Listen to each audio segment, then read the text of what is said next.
Good evening and welcome to our Committee of Adjustment meeting this October 7th, 2024 at 6 p.m. Can I get a mover and a seconder to open the meeting? Moved by Deputy Mayor Lang, seconded by Councillor McDonnell, that the meeting be opened at 6 p.m. at the call of the chair. All those in favor? Carried. Confirmation of agenda. Are there any amendments to the agenda? No, Chair. All those in favor of the agenda as presented? Or sorry, mover and a seconder. Moved by Councillor Bougee, seconded by Councillor Jaworski. All those in favor of the agenda as presented? Carried. Are there any declarations of pecuniary interest? Seeing none, we'll move on to the approval of the previous minutes for September 16th, 2024 meeting. Were there any errors or omissions noted? No. Can I get a mover and a seconder to accept them? Moved by Deputy Mayor Lang, seconded by Councillor Bougee, that we accept the minutes as presented. All those in favor? Carried. So we will get into new business and reports now. A17, 2024, Brown. Mr. Irwin. Thank you, Chair. I'll start with some required wording under the Planning Act, that this is a hearing under Section 44 of the Ontario Planning Act, and any person may attend this hearing and or make written or verbal representation either in support of or in opposition to the proposed minor variance. If a person, the applicant, or public body does not make oral or written submissions at this hearing before the minor variance is decided upon, their comments will not be considered by the Committee of Adjustment. Only the applicant, the municipality, the Minister of Municipal Affairs, or certain public bodies may appeal the decision of the minor variance of the Committee of Adjustment to the Ontario Land Tribunal, also known as the OLT, within 20 days of the decision. Note that the committee members have reviewed the application along with any written submissions received in support or in opposition prior to this hearing, and in addition, we'll hear today oral submissions from any interested parties. So A1724, the subject property for this file is legally described as Lot 20 of Plan 104 in the geographic township of Charlottenburg, now in the township of South Glengarry, in the county of Glengarry, located at 6148 Willow Avenue in Glendale. And is approximately 0.35 acres in area, with the property highlighted in black here in kind of the southeast portion of Glendale. The purpose of the minor variance is that the owner has placed a shipping container on the subject property and is retroactively requesting the following relief from zoning bylaw 3809 to permit one shipping container in the rear yard of a lot in the estate residential zone. Here is a site plan provided by the applicant showing the Willow Avenue on the right-hand side and the shipping container kind of in the top left, the longer, narrower structure or part of the site plan along the edge of the driveway there. And some photos taken when the public meeting sign was posted. Here you can see the shipping container in green in the back right. And then following a little bit closer. And then the backyard. The shipping container kind of looking to the, I guess this would be north. And the property is designated rural district in the county official plan and zoned estate residential in the township zoning bylaw. With that shown here on the zoning map, showing estate residential throughout Glendale, some floodplain to the north of Glendale, well outside of this area, with some agricultural zoning to the east and rural zoning to the west. The application was circulated to all abutting property owners within 60 meters and applicable municipal staff, and we've received 3 letters in support of the proposed variance from residents of Glendale, highlighting that the authors do not consider the shipping container an eyesore and are in support of the right to keep a shipping container there. We've not received any verbal comments to date. In the Township Zoning Bylaw 3809, a shipping container is defined as a container with strength suitable to withstand shipment, storage, and handling. Shipping containers range from large reusable steel boxes used for intermodal shipments to corrugated boxes. And according to Section 3.37 of the Zoning Bylaw 3809, the shipping containers are only permitted in the industrial and agricultural zones, in the agricultural zone specifically for agricultural uses. And it is common for municipalities in Ontario to not permit shipping containers in residential zones and in residential subdivisions. The subject property is approximately 0.35 acres in size and contains a single detached dwelling and a detached residential garage that is approximately 677 square feet in size according to MPAC. The minor variance applications are evaluated based on 4 tests set out in Section 43, subsection 1 of the Ontario Planning Act. Those 4 tests being whether it's minor in nature, whether it's desirable for the use of the land, if it's in keeping with the general intent of the zoning bylaw and the general intent of the official plan. In the opinion of the General Manager of Planning, Building, and Enforcement, this application does not meet the following 2 of the 4 tests, being that it's desirable for the appropriate development or use of the land, and is not in keeping with the intent of the zoning bylaw. Planning is recommending to deny this request to permit a shipping container on the subject property. A shipping container located in a residential zone or subdivision is not an appropriate use, nor does it meet the general intent of the zoning bylaw, as they are not permitted, or only permitted in industrial and agricultural zones. And I will pass it back to you, Chair, for any questions. Thank you very much. And before I move forward, I will note that we do speak specifically to the nature of the business as we do this. So if procedurally, if we get off topic, I might have to interrupt if that does occur. I hope you don't take this personally if it does occur. And some of our questions will be directed afterwards to administration. So with that being said, I'll open up to our committee, but if there's none right now, we can go to the applicants to start. Okay, please proceed. Okay, good evening, Mayor, Deputy Mayor, councillors, township administrators, and to our fellow community members here tonight. I appreciate you taking the time to hear us out and consider our minor variance application. Thanks to Joanne and Max for putting together that presentation. I'm glad that you included pictures, not just from vantage points on our property, but also from the road, because I feel it shows just how unobtrusive our container is. We wouldn't be asking for permission to have a container if we felt it negatively impacted on the safety or well-being of anyone in the community. It's not like we are keeping this in our front yard or at the end of our driveway, blocking the view of traffic. Second, I'd like to note that ours is but one of the many containers in the Glendale subdivision. Next, I'd like to bring to your attention a statement the Township of South Glengarry recently published in the Seaway News newspaper, as well as on your Facebook page. South Glengarry proclaimed October to be Circular Economy Month and promoted the reuse or upcycling of materials being discarded by industry as a way to protect the environment, reduce waste, and empower people. The reason I bring this up is because it pretty well sums up our philosophy and reasoning as to why we chose to go with a container rather than simply construct a shed from new materials. Please consider the amount of natural resources that were not wasted by us constructing an outbuilding of this size.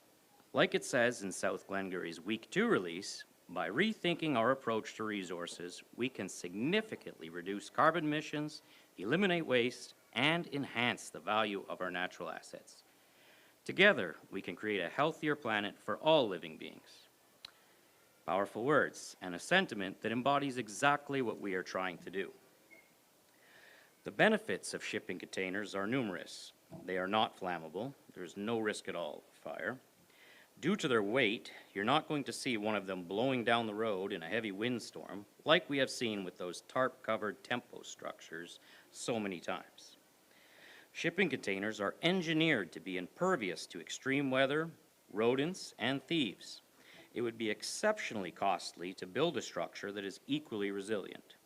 The fact is, the cost of purchasing a container and having it delivered was a small fraction of the cost of just the materials to construct a storage shed of equal size. In preparing for this presentation, we did some research into the bylaws of other areas. One of the things we came across was a presentation from our neighboring township of South Stormont.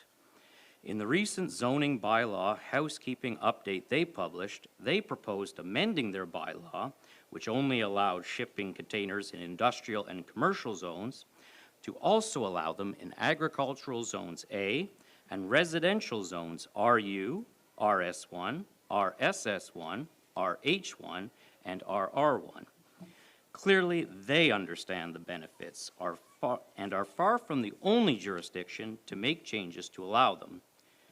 Many places throughout Canada are pivoting to allow the use of containers for not only accessory buildings, but also are allowing people to convert these containers into homes. I don't know if any of you have noticed, but even our neighboring city of Cornwall has started using shipping containers extensively. They've placed several in their downtown core, including on the grounds around the mall to be used as pop-up markets that can be rented out for use by any vendors. They have placed them on the grounds of the Civic Complex and Lamoureux Park for similar use. Do you really think they would be doing this if the majority of people thought they were eyesores? We feel it is an outstanding display of integrity when governments enact policies and modify stifling regulations to incentivize circular economic practices that both benefit the environment and the people, rather than just virtue signal by making statements of claim of caring about these issues and doing nothing. If I recall correctly, at least a portion of the platform each of you ran on during the last election was a commitment to sound environmental practices. When the benefits are so great, and given that there is no harm done to any neighbors or to the neighborhood itself, we feel it makes good sense to support our application for the minor variance. Again, we would not be asking if we felt this would negatively impact the safety or well-being of anyone in our community. Thank you so much for your time on this matter, especially since I realize it might be a rather small matter as far as the township is concerned. I mean, you guys are used to dealing with multi-million-dollar infrastructure projects, but please understand it is a matter of huge importance to us, your constituents. If you have any questions, we'd be happy to address them now. Thank you. Thank you. Are there any questions from council about the presentation at present? Deputy Mayor Lang. Thank you, Mr. Mayor, through you. Thanks for the, well, it was quite convincing. Anyway, we have in the past, I know, done something, if I remember right, in Lancaster. And can we do something on a timed basis? Like like maybe approve it for 2 years to give us time to decide whether we want to continue on with it, or give them time to decide whether they want to add to their garage or something like this? Through you, Mr. Mayor, yes, you can. So the process that you're speaking of is called the temporary use bylaw, and an applicant can apply for a temporary use. Under the Ontario Planning Act, we can grant that use for a period of 3 years, and council can apply for the applicant can apply for extensions, and council can grant extensions thereafter, but it is for a maximum of 3 years. We did have a brief conversation with the applicant about that process. When we meet with applicants, we provide to them all the processes available under the Planning Act. In this case, there would have been 2 options, and the applicant chose to do the minor variance route. I don't want to speak for them, but perhaps maybe they can explain why they chose that, but that certainly is an option. So let's say if council wanted to suggest that, then this application would be, I would recommend it to either be deferred or denied. Allow them to go through the temporary use application, because it's a different section of the Planning Act and it's a different process. Council can make a decision at that time and then come back and either continue this one and deny it at that time. We can talk about procedures depending on what comes out. Thank you. Would you like, as an applicant, to respond to that particular question, or? Well, I'm curious what everybody else is thinking. I know we have turned them down in the past. It's a tough one if you're going to approve some and turn some down. You know, it's nice to be fairly consistent, but at the same time, I do understand what they're saying, and I have seen. I mean, we were all at AMO, and they were doing mini houses to try to deal with the housing shortage, and they were using containers for those. So maybe it's something that we do need to look at. I'm not saying it's something we rush into, but anyway, I just want to see what everybody else is thinking. Okay, I think Joanne or Ms. Haley has a comment. Mr. Deputy Mayor has brought up a good point about shipping containers being used for whether it's housing or a variety of other uses, and you've alluded to some of those as well in your presentation, Mr. Brown. So South Glengarry is open to that, and what happens is if an individual came forward and wanted to use a shipping container either to turn it into a shipping container home or into a shed, that then becomes building materials under the building code. And so then they apply for a building permit. They have drawings that demonstrate how those containers are being used to create the structure that their end goal is. And then the design would have to be stamped by an engineer because it's under a different part of the building code. And an engineer would then certify that that container is safe to be used for the end purpose of what the permit is. And so we consider it as a building material at that point and would issue a permit. It's not the same as simply placing a container on your property and using it as storage. So just wanted to make sure council was aware that that's something that's still eligible.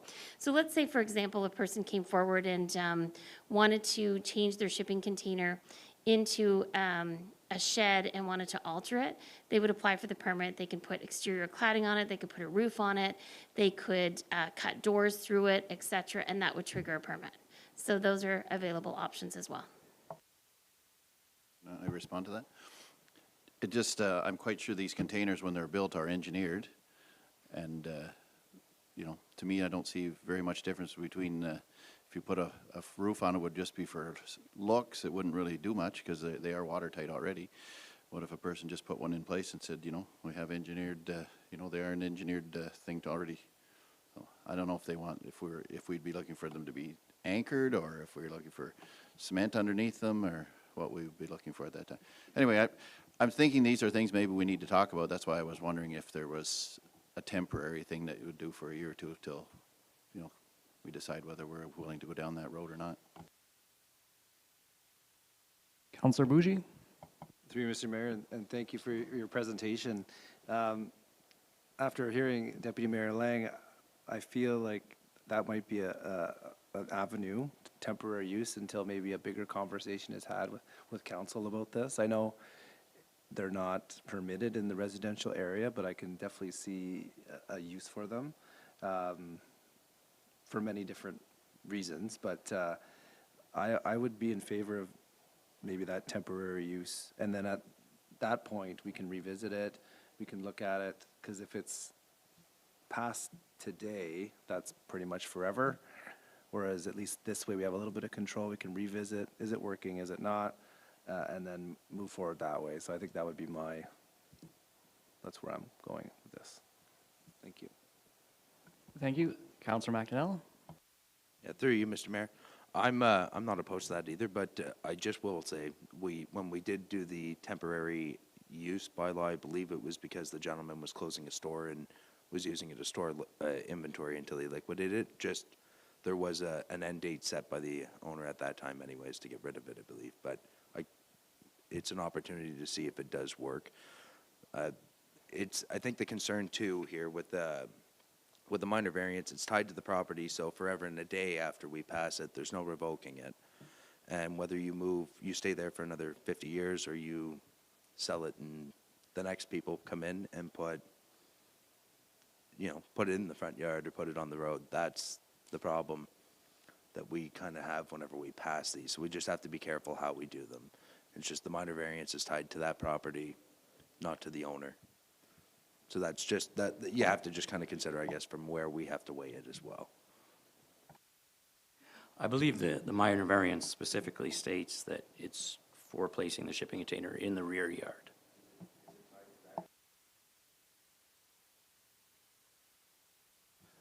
Thank you, through Chair. So the approved variance, if it were approved as it is presented, it would permit one shipping container in the rear yard of that property. So anywhere from essentially the back of the main structure, in this case being the house, to the kind of along both walls back to the back of the property. Yeah, the exact location wouldn't be regulated there, besides the standard setbacks from property lines. Okay. I guess along with that too is we have to, it's the potential of the next person leaving it in disrepair as well, making it an eyesore, painting it a different way or whatever that might take some people off. It ties to the property, so not necessarily the owners. We trust you, maybe not the next people. Councillor Jaworski? Thank you. Through you, Mayor McDonald, thank you to the applicants for your presentation. So as I recall, I think on our time on council, we had 2 applications for shipping containers. One that was eventually denied, where they were looking at potentially a temporary use, and then one that was approved in a commercial zone in the village. And certainly I feel that the applicants' arguments for why it makes sense are compelling, but I'm also sensitive to issues of how to ensure, sort of what Councillor McDonnell is referring to about how to ensure that it does not become unsightly. And so I'm curious as to how our property standards bylaw would approach this. For example, I think in our property standards, we have language around maintaining fences and making sure they're not dilapidated. And in my mind, that sort of goes similar to the shipping container and the comparison would be like, is it a uniform color? Is the paint starting to peel off? Does it look, unsightly? Like, is there language existing today that would ensure that it's kept in a well-painted uniform color? Or maybe that's something that that's a concern that maybe would fit into what Deputy Mayor Lang started off with this, is that maybe there's some, making it temporary so that some of those issues can be addressed to make sure that they are, because they can get, the applicant did say they are all over the place. They are. And certainly, and sometimes you don't even notice them because they're well-maintained, and other ones, they do stick out because they are not well-maintained. So I'm curious how the current rules we have would keep them in a good state of repair visually or aesthetically. Thank you for your question, Councillor Jaworski, and through you, Mr. Mayor. I don't have the property standards bylaw in front of me, so I wouldn't be able to quote you exact wording, but we definitely do have policies within that bylaw that speak to the state of repair of a property. Off the top of my head, I can't think of specificities that get into, chipping paint or things that need to be painted.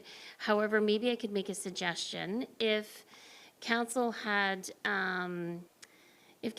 some concerns regarding that and was recommending to approve it, we could put a condition on the minor variance approval that speaks to the maintenance of that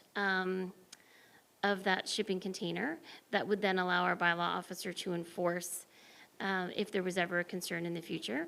Conditions are not as easily enforceable with minor variances because once it's approved, the approval's in place, and then the condition would have to hopefully be respected by the applicant or subsequent owners, and then would have to be enforced by bylaw, where it's not like where you do a condition of a consent, whereby you get provisional approval, you clear your condition, and then you get final approval.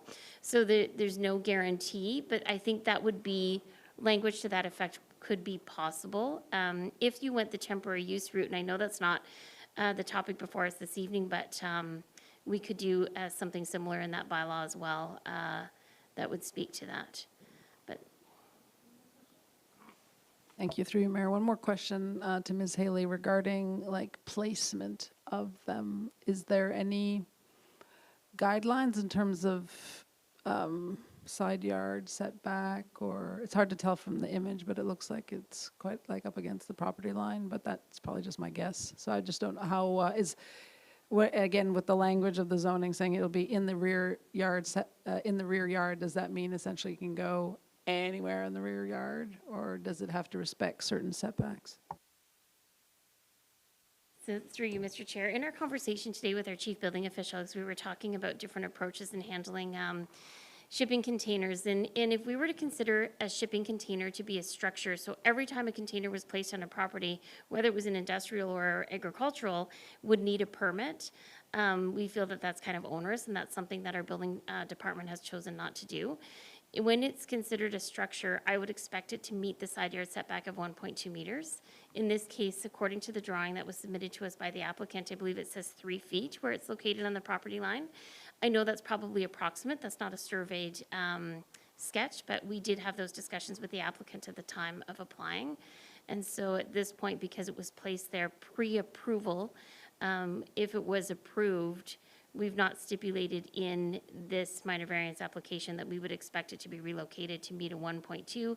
Again, because we're not issuing a permit, we didn't stipulate the 1.2. However, we could choose to do that based on language in our current bylaw in terms of setbacks are supposed to be free and clear, of really no obstructions. So that is something we could do as well. I mean, the applicant would have to be willing to have it relocated on the property, but that's another option and a possible condition for your minor variance if that's something that the committee is interested in. All right, now to open, the applicant. If I can just address the comment regarding the condition of it, and we do intend to paint it. We were actually going to do it last month. We were waiting for the seasonal weather, but then we got this notice, and we had to wait and deal with this first. We are going to paint it. We are going to paint it in a light gray color to match the color of the house, so it stands out even less. And we would certainly be amenable to a condition in our variance stating that we have to keep it in good shape. And we intend to. We'd be more than happy to paint it every 2 years and keep it up to date, and we don't want to see it rust, and so just wanted to let everybody know that. Thank you. I'll open up to members of the public then. So there is a dais or a podium just over here. In order to operate it, you press this gray button, red when it's on. Please introduce yourself as well as your address if you'd wish to speak. So if there's anybody who wishes to speak, please step up.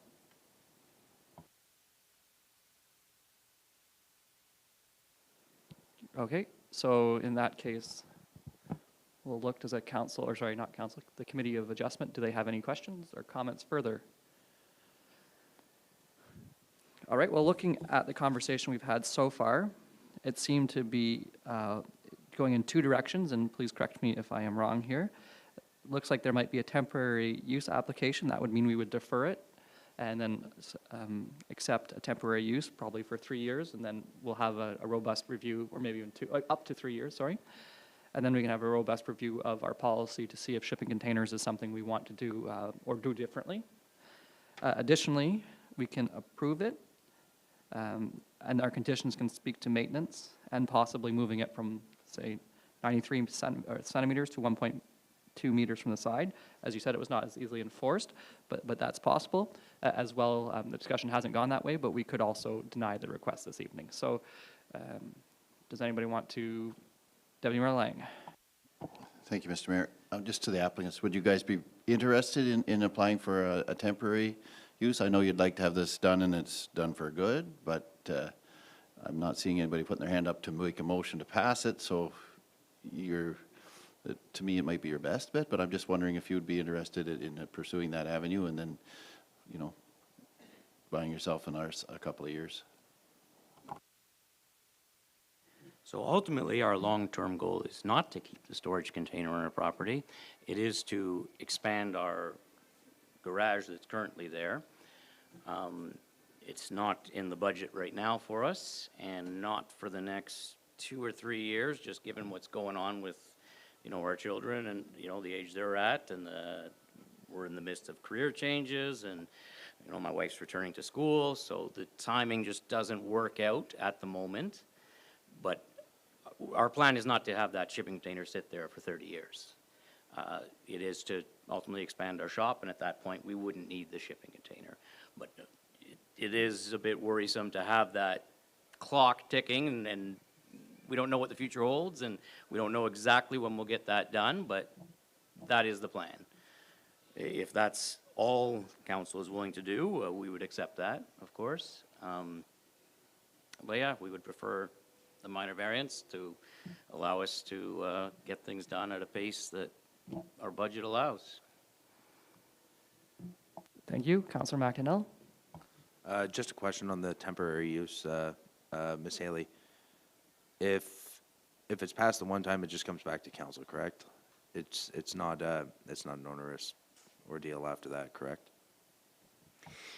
Through you, Mr. Mayor, once you go through the process, and let's say you're nearing, I'm going to just say 3 years because that's a maximum, nearing a 3-year expiry date, the applicant would then request an extension, and they could request an extension up to an additional 3 years, and then it would come back to council, and then council would make the decision as to whether they would grant it for a period of up to 3 years or 1, 2, or 3 years in that time frame. Just Councillor to make sure I Jaworski? fully understand the answer to Councillor McDonnell's question. So it's not a minor variance process per se? It is like a regular council agenda item? I apologize that I did not answer that question comprehensively. I'm sorry.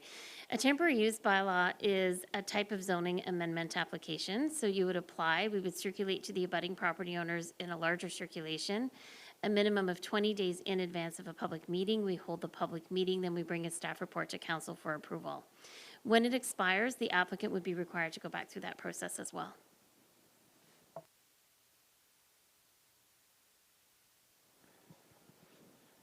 All right. With that, I guess I'm looking to the floor if there is a motion that wishes to be moved, and then see if it's seconded.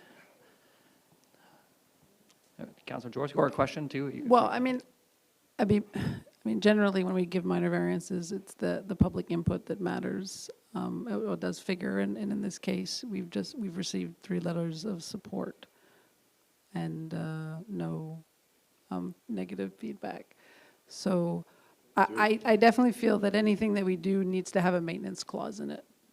So whether it be, I think I'm probably leaning towards the temporary use, but I think it still has to have a maintenance clause so that it's maintained. Okay, it does look like there might be somebody from the public wishing to speak. Okay, again, remember to introduce your name, first and last, as well as your address. Press the gray button at the bottom, and it should turn red, and there you go. Now you're live. How's everybody doing tonight? My name's Robert Montroy. I live right behind Mr. Brown. And 6149 Ruth Street. So we all should be able to get one then, right? A shipping container? I suppose going through the minor variance process, then that's kind of the answer to that. You'd have to get a minor variance that way and then see if council approves it. Yeah. As you saw there, that 2 of the 4 conditions are by our bylaws are not, but you can always request council's permission, yes. Mm-hmm. Just the gray button again. Yeah. What would the tax fees be on that, like for an extra building being on your property? Hard to detail. I imagine a shed of that size would not So- add considerable value, and it doesn't go through the MPAC, I guess, their reevaluation. So there would be 0 additional tax dollars for this particular Okay. shed.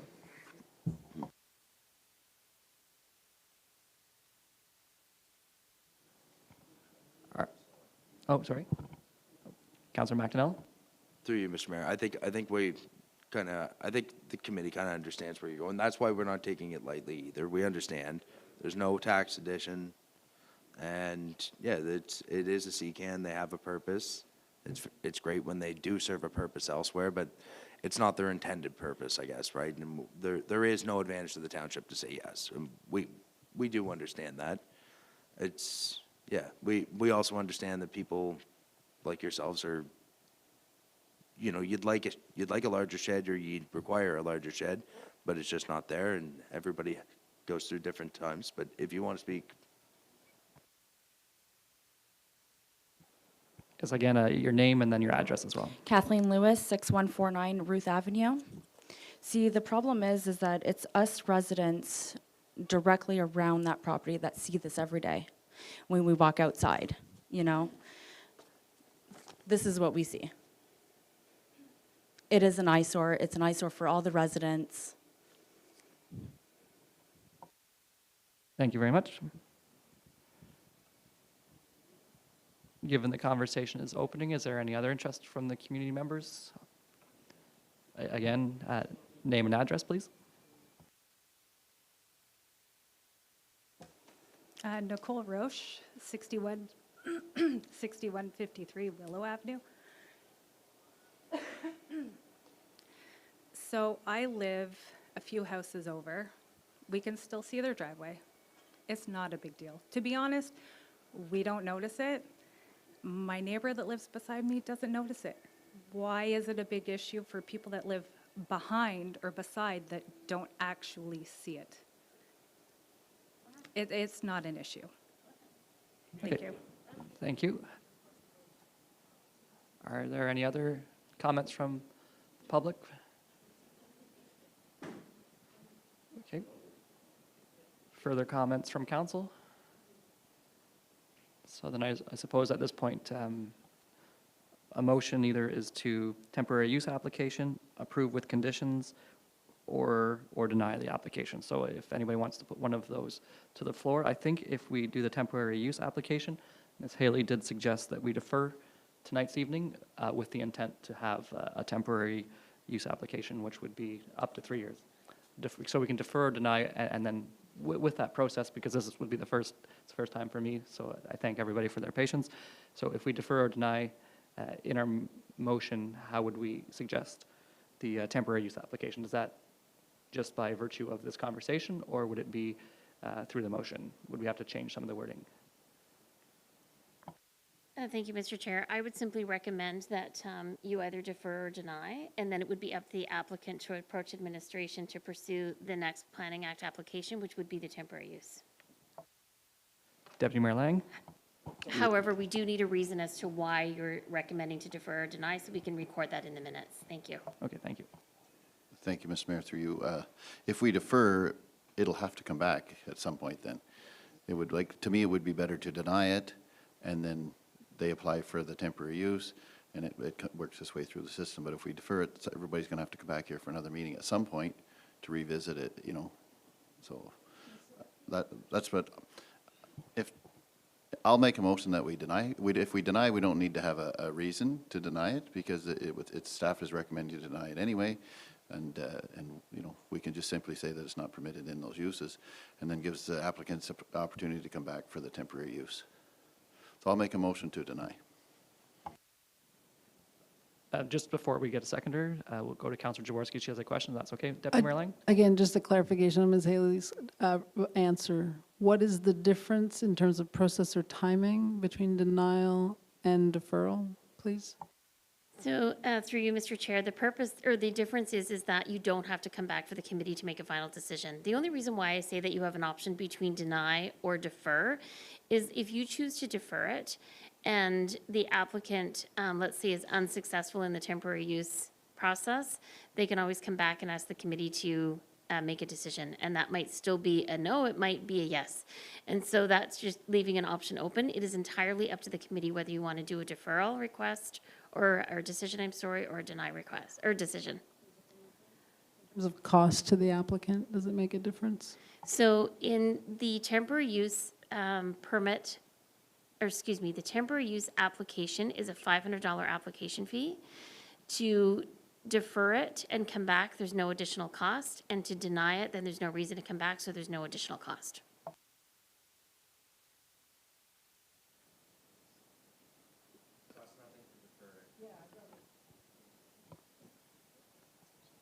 Okay, so is there a seconder, and we can go without seconding that one, and maybe a motion then to defer it? I have a question for the applicants. Do you have a preference? Well, certainly I would prefer the minor variance be approved. If not, yeah, deferred. I mean, we've already paid our fee to have the minor variance heard. We'd hate to have to pay another large fee to have, yeah, so. I'll put a motion on the floor to defer. Seconded by Councillor Jaworski. All right, so that is, the motion is to defer this application. The intent, I think, although it is to look at the temporary use application before coming back. So all those in favor of deferring the motion? The motion is deferred.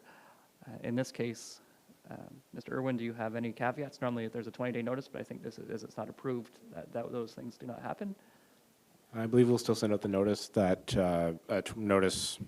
there is a that the decision was to defer, and then you should receive that in the mail. And would there be any expectations and timelines for the amount of time it would take to go through the temporary use application? We will work on the applicant with that, Mr. Chair, because this came through as a property standards complaint. Then we'll work with our bylaw officer and timing on you to move forward. When this happened initially, the applicants were quite cooperative and came to us fairly quickly to start a process, so I'm assuming they will continue to do so. Okay, thank you. Then we move on from, have I called the vote? Yes, I've called the vote. All right, then we are going to move on. Thank you very much, everyone. Thank you. We are going to move on to A18, 2024, Row Zone. And we'll let a few people, if they need to, move out to continue their evening.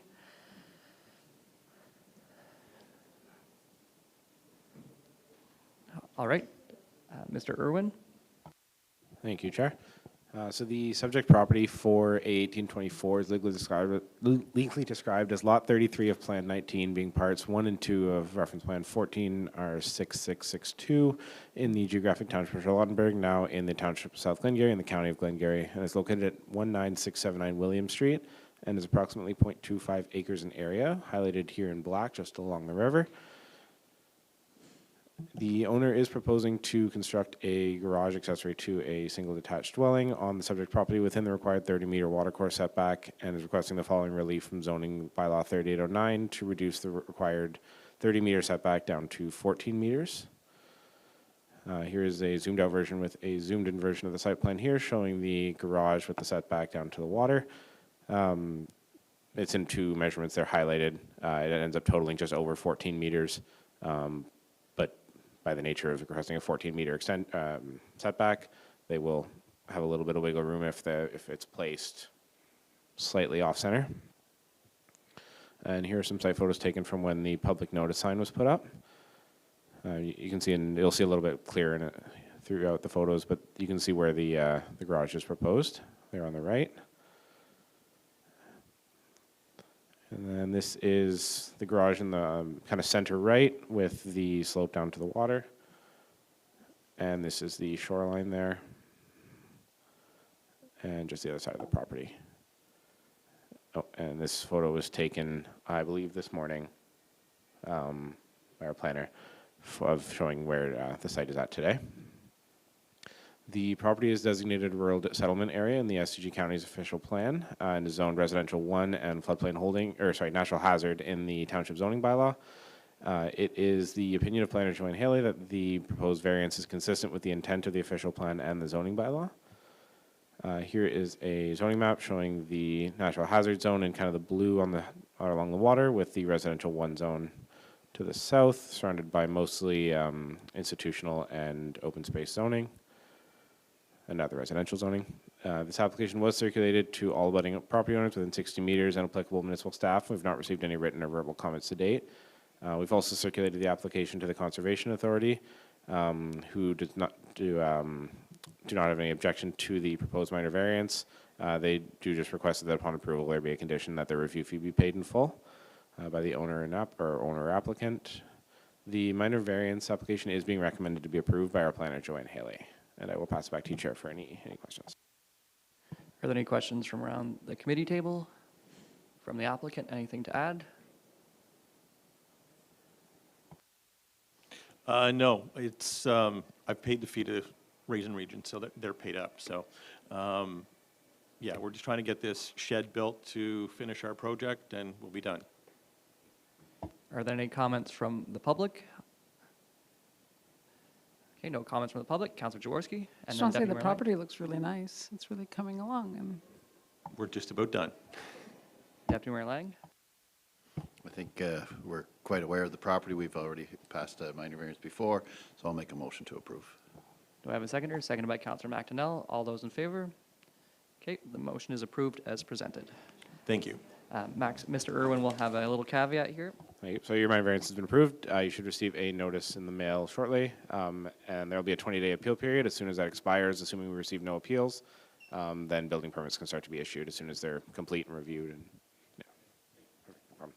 Thank you. We will move on to next item of business, A19, 2024, Wavano. Mr. Irwin. Thank you, Chair. So for A1924, the subject property is legally described as Lot 10 on Plan 14M10 in the geographic township of Charlottenburg, now in the township of South Glengarry in the county of Glengarry, located at 6874 Craig Road, and is approximately 0.41 acres in area, highlighted here in black. So the fourth lot in from the south end of Craig Road. The owner is proposing to demolish the existing single-detached dwelling on the subject property and construct a new single-detached dwelling in a different location, and is requesting relief from zoning bylaw 3809 to reduce the watercourse setback from 30 meters down to 20 meters, with an overall site plan here and a zoomed-in version here showing the water on the top side there, with the 20-meter setback highlighted in red down to the proposed structure. You can also see the existing one-story building to be demolished in light gray on the center right. And an existing one-story residence on the neighboring property on either side in dark gray.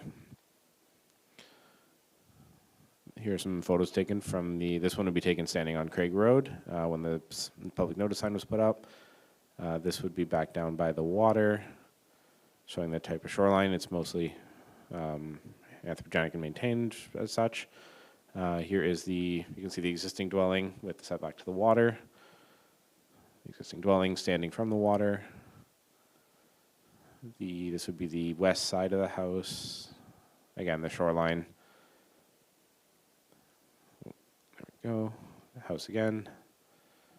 And then going back from the front of the house back to Craig Road. The property is designated rural district in the county's official plan and zoned limited service residential 1 and floodplain holding in the township zoning bylaw. And it's the opinion of planner Joanne Haley that the proposed variance is consistent with the intent of the official plan and the zoning bylaw. And here's a zoning map showing the LSR 1 and 2 zone, well, the LSR 1 zone on the subject property, surrounded by LSR 2 to the east, some state residential and some rural to the north, a little bit more residential to the west.